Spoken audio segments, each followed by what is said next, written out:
ahagutse n'ahanje nawe. Yesu ashimwe. Ndagushuhuje mu izina rya Yesu Kristo rikomeye kandi ritangaje, wowe utune inzini kuri yahagutse yanjye nawe. Uyu muyoboro wacu wa YouTube aho twamamariza ubutumwa bwiza bwa Yesu Kristo biciye mu nyigisho z'agakiza ndetse n'ibikorwa, tugamije kugira ngo ubugingo n'umubiri by'abantu bihemburwe. Nkwakiriye mu izina rya Yesu Kristo rikomeye. Noneho ndagushuhuje cyane aho waba uri hose kandi nagushimira. Reka dutangire dusenga. Data wera, mu izina rya Yesu Kristo rikomeye kandi ritangaje, tuciye bugufi imbere yawe tuguha ikaze aha hagati yacu aho duteraniye mu izina ryawe. Ndasabira umuntu wese ugiye gutuninga inha muri aka kanya, nuzahaza nuhariho muri aka kanya, data nuzaza mu bihe bizaza imbere, data buja azabonereho hano guhembuka muri iri jambo ryandikiwe kugira ngo ritwigishe, rigire aho rituvana, rigire aho ritugeza. Uwiteka Mana yacu, uzafata kuri iri jambo, uzafungura agafata kuri telefone cyangwa computer cyangwa iPad cyangwa ikindi kinakoresha akumva ijambo ryawe, Uwiteka Mwami, rizamukoremo umurimo. Uzaba ukeneye ubutabazi uzamutabare, uzaba ukeneye imbabazi uzamubabarire, uzaba ukeneye deliverance uzamudeliver. Uwiteka Mana yacu, nta kintu udashobora kuri isi y'abazima. None twongeye guhimbaza rero, ariko nanone tuguhaye ikaze. Ngwino uganze mu mitima yacu, ngwino uganze muri space yacu, ngwino uganze mu nzu yacu, ngwino uganze no mu byombo byacu. Icyubahiro n'ishimwe ni byawe nanone n'iteka ryose.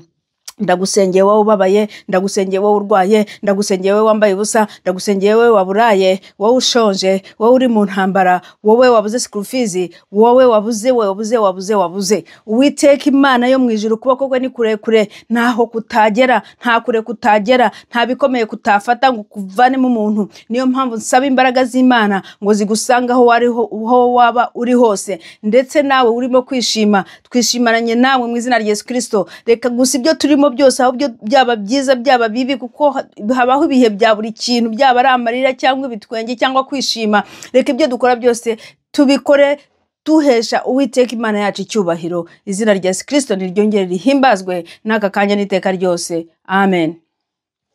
Urakoze rero.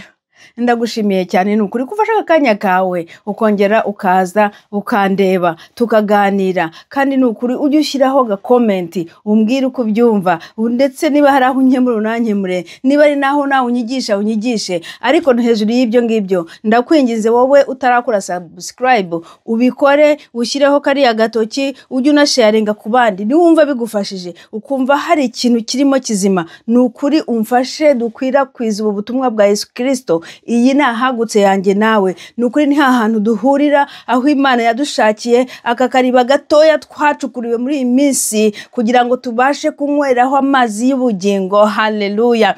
Kuko turi mu minsi iruhije, iminsi ya nyuma, iminsi iruhije cyane nukuri kandi y'ubuhenebere. Ariko muri iki gihe tugifite akanya, ndetse no kuri iyi YouTube, reka tube dusangiraho gati ijambo ry'Imana kugira ngo twibikire impamba y'ibihe bizaza. Haleluya. Kuko hari igihe kizagera nk'ibindi bihe nk'ibyo tubona, nahanga tutabe tutakibasha kuhavugira ubutumwa bwiza. Reka rero gitari cy'amahanga, Imana yacu ibane natwe muri aka kanya, kuri aka kariba tubaye tukiriho muri aka kanya, aka kariba katariho intonganya, aka kariba katariho abaza kugasiba. Haleluya. Kuko igihe kizagera gasibwe nuko narimvuze. Nuko rero ngwino umfashe dufatikanye dutyazane. Wowe utaramenya Kristo, ndagusabira kumumenya. Wowe wamumenye, reka tumwamamaze, tumwishimire muri iki gihe tugifite uburenganzira, tugifite uburyo bwo kubikora.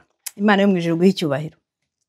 Aho uri hose kubahirishe, kuko niyubahirisha nawe izakubahisha. Haleluya. Imana yo mu ijuru kwiteho, igusange, kugirire neza. Uyu munsi ndagira ngo dusome ijambo ritoya cyane rijyanye ku bya Mariya na Martha. Haleluya. Reka dusome ijambo, ni rigufi. Haleluya. Munyemerere dusome kuri uyu murongo waho, ni muri Yohana igice cya 10, ni ku murongo waho wa 38, nibura tugeze ku mirongo waho wa 41. Nongeye kubabwira mbasubiramo iyi mirongo kubera yuko ikinyarwanda cyane nzajya mpora mbabwira ngo nicyo kwiyaranje nyine. Sinigeze njya mu ishuri ngo nige ikinyarwanda, muri iki gihugu nababwiye ko bamaze imyaka 30. Ubwo urumva rero ndiyaranja, ariko nzi yuko wowe uri munkurikira, wowe uri mureba hano, urumva ibyo mvuga. ntukangaye rero, ahubwo ujye usengera kugira ngo Imana irusheho kumpa imbaraga no kumenya ndetse no kunyagurira kumenya ururimi no kuvuga neza kugira ngo nawe twumvikane. Haleluya. Reka dusome muri Yohana igice cya 10 cyaho ku murongo wa 38 kugeza ku murongo wa 41 ibya Marita na Mariya. Nuko bakigenda bajya mu kirorero, umugore witwaga Mariya aramwakira amujyana iwe. Haleluya. Wa mugore we yo liko. Haleluya. Wa mugore we naringiye kwaka. Haleluya. Haleluya. Numva fashijwe. Wa mugore undeba, we mugore we nkanjye, icyama nawe ngo uyu munsi umwakira umujyani wawe. Yesu ni wawe bwite. Haleluya. Ngo umugore witwa Mariya aramwakira amujyani we. Uwo yari afite mwene se witwaga Mariya, yari yicaye hafi y'ibirenge by'umwami Yesu yumva ijambo rye. Ariko Mariya yari yahagaritswe umutima n'imirimo myinshi yo kuzimana. Aho bigeze aramwegera aramubaza ati, databuja, ntibikubabaje yuko mwene data yampariye imirimo? Wamubwiye akamfasha. Umwami Yesu aramusubiza ati, Marita, Marita, uriganyira wirushya muri byinshi, ariko ngombwa ni iki kimwe, kandi Mariya ahisemo umugabane mwiza atazakwa. Haleluya. Ndavugana nawe wa mugore we, ndavugana nawe wa mugabo we, ndavugana nawe wa musore we, ndavugana nawe wa nkumi we, ndavugana nawe wa mwana we uri mu rugero rwo kumva ibyo mvuga, ndavugana nawe wa musaza we, ndavugana nawe wa mukecuru we, ndavugana nawe wa mupapa we, ndavugana nawe wa mama we. Ngo uyu munsi nawe wahitamo neza. Haleluya. Icyama nawe ngo umere nka Marita, uhamagare Yesu aze iwawe, umujyani wawe, kuko Yesu we ari ku muryango arakomanga ku rugi rw'umutima wawe, ngo kuko numukingurira araza yinjire kandi musangire. Haleluya. Rero muri aka kanya nagira ngo tuganire kuri ijambo rya Marita na Mariya. Aba baravukanaga, bari abakobwa babiri bavukana, bafite na musaza wabo Lazaro. Ni wa wundi Lazaro wapfuye akamara iminsi na Yesu akaza akamuzura. Ubwo ari kumwe n'intumwa ze, bakamutumaho ko yarwaye, bati inshuti yawe yarwaye. Akabavuze ati nimwe muretse arabaye asinziriye, kuko yarazi ko agomba kumuzura kugira ngo yubahirishe izina rya se, kandi atwereke nuko kuzuka bishoboka kandi bizaba, kuko nawe azazuka. Ibyo byari kugira ngo areme umutima w'intumwa ze. Haleluya. Rero araza kubasura kugira ngo basangire. Haleluya. Mu nzu. Haleluya. Yesu ajya dusura kugira ngo, ariko nanone kugira ngo tugomba kumwakira, nitwe tugomba tumaze gusoma ibyanditswe hano mu gitabo cya Yohana. Tumaze gusoma tumaze gusoma ibyanditswe hano muri Luka mu gice cya 10 ku murongo waho wa 38 kugeza ku murongo wa 41. Ni inkuru ntoya gatoya ya Mariya na Marita, abakobwa babiri, abagore babiri, badamu beza bavukanaga.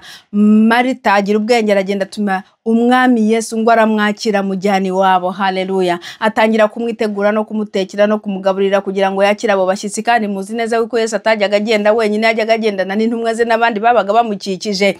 Umugore witwa Marita ajya mu mirimo myinshi, arayayana kugira ngo yakire umwami. Agiye kubonabona Yesu ntago yitayeho ko mwene se yicariye ku birenge bya Yesu arimo yiyigira hamwe n'intumwa yiga ijambo ry'Imana. Haleluya. Aravuga ati, yewe databuja, ntago witayeho ko uyu nguyu mwene data yanyishije imirimo, ntago ubyitayeho. Yesu aramubwira ati, Marita, Marita, Marita, Marita, Marita, niki kiguhangayikishije? Ni iby'ubusa rwose, wowe kuri guhangayika, kuko uyu nguyu yahisemo neza. Icyo yahisemo ni ikintu atazakwa. Bivuze iki rero kuri twebwe? Nuguri ntibitubuza kwakira abashyitsi no guteka, ntibitubuza gukora imirimo, ariko ikintu cy'ingenzi dufite tutazakwa, tuzahorana n'ubutumwa bwiza bwa Yesu Kristo. Nukuzafata wa mwanya tukajya tugashaka ijambo, tukajya ku birenge bya Yesu, tukajya ku birenge bya Mwuka Wera, tukamwigiraho ijambo ry'Imana, kuko igihe kizagera n'ukuri tutakibasha gusoma Bibiliya, igihe kizagera n'ukuri tutakibasha guterana, igihe kizagera n'ukuri tutakibasha no kujya ahangaha kuri iyi space kugira ngo tuvuganireho ijambo ry'Imana. Ariko impamba turimo twibikira ahangaha niyo tutazigera twakwa rwose. Ndagira ngo mbatumire ku cyumweru muzaze twongere tuganire ijambo ry'Imana, natwe twibikeho ya mpamba, twibukeho duhitemo neza ikintu tutazakwa, kuko n'ukuri Bibiliya bazazitwaka, amasengero azafungwa. Ndababwiza ukuri kandi turabibona, YouTube bazazivanaho. N'ukuri hari igihe tutazabasha, ariko nimuze, nimumbabarire, nimuze muri benshi, nimuze tuganire ijambo ry'Imana. Ndetse n'ahandi waba ujya hose mu materaniro aho ukibasha guterana, abasenga Imana mu kuri no mu mwuka, abigisha ijambo ry'Imana rizima ritavangiye, abo ngabo uzajya ujyayo usenge ibihe bigihari, usenge ushaka Imana ikiboneka, kuko igihe kizagera we tuyibure. Igihe kizagera tuburi ibi byo dukeneye dufite uyu munsi. Iyo tuba twaramenye yuko igihe kizagera ntitubashe guterana, tuba twarateranye tubishaka mu mbaraga nyinshi cyane, ariko uyu munsi hari ubwo tubyifuza tukabibura. Ndashima Imana yuko tukibashe kuganirira ahangaha ndetse n'ahandi bikwiriye byemewe. Ariko reka dukomeze twubahiriza amategeko, ariko nanone dushaka Imana, duhitemo ikintu tutazakwa. Mu mirimo dukora ntitwareka gukora, ntitwareka kurya, ntitwareka gukora imirimo isanzwe, ariko reka tuze ku birenge bya Yesu Kristo, twigishwe na Mwuka Wera. Ndabatumiye ku cyumweru tuzaganira ijambo ry'Imana. Uwiteka Imana ibahe umugisha aho muri mwese. Ku cyumweru saa 4 zuzuye live muzaze kuri ahagutse yacu, aha hantu akakariba niko nari mbabwiye, aho Uwiteka Imana igidufunguriyeho gato katarasiba, ni mu gihe gitoya. Haleluya, umwami akaza. Uwiteka Imana ibagirire neza. Umunsi mwiza, naho ku cyumweru saa 4 za mu gitondo, saa 4 zo mu Rwanda na saa 4 za Denmark. Imana ibagirire neza, ibiteho. Ahagutse n'ahanje nawe.